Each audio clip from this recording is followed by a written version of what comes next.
Hello, my name is Toki, and go get your mom's whip and heat up that wall chicken, cause here's 5 facts you probably already knew about Castlevania.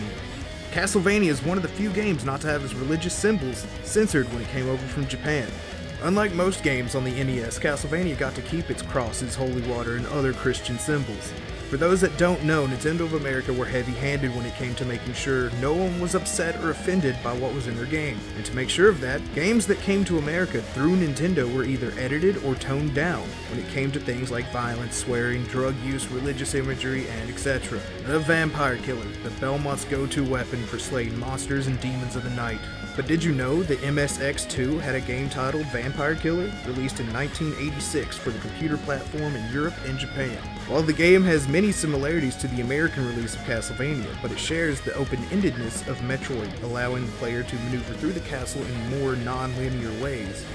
Also along the way, the player would be able to find useful treasures like speed boots and shields to help them along their journey. Vampire Killer also introduced merchants to the series, allowing you to purchase items. This wouldn't make it to the main series until Castlevania II Simon's Quest, and later in the cult classic Castlevania Symphony of the Night.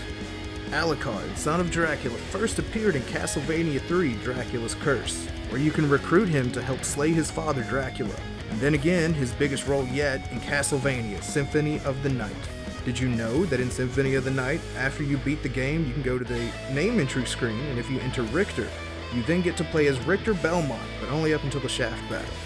I'm sure all of you are aware of the game's ties to Bram Stoker's novel Dracula, but for those who haven't played through the original game or seen any old Universal monster films, you might not know or realize that it's heavily influenced by them, with Frankenstein's monster being a boss, or all the mummies you run into, or the fishmen that kind of resemble the creature from the Black Lagoon. But the Universal ties don't end there. There's also the fake credits such as Bela Lugosi, Boris Karloff, and Love Chaney Jr., being a nod to Bela Lugosi, Boris Karloff, and Lon Chaney Jr. respectively. Now let's talk about Kid Dracula, released on the Game Boy back in 1993, where you take control of, you guessed it, Kid Dracula, all the while you try to hunt down Garamond. Well, who's Garamond? Well, unless you played, forgive me for butchering this, Akamojo Special Boku Dracula-kun, or Demon Castle Special Kid Dracula. You wouldn't know that Garamond, or Galamoth in this game, has challenged the young Dracula, and because of this, Kid Dracula steals his father's cape, and is off on his first adventure to fight the evil Galamoth. But us in the Americas and Europe didn't get to partake on this journey because it only saw a release in Japan for the Famicom back in October 19th, 1990. I'm Toki, and this has been 5 facts you probably already knew. So like, subscribe, and do all the other numerous things that YouTube tells us to tell you to do.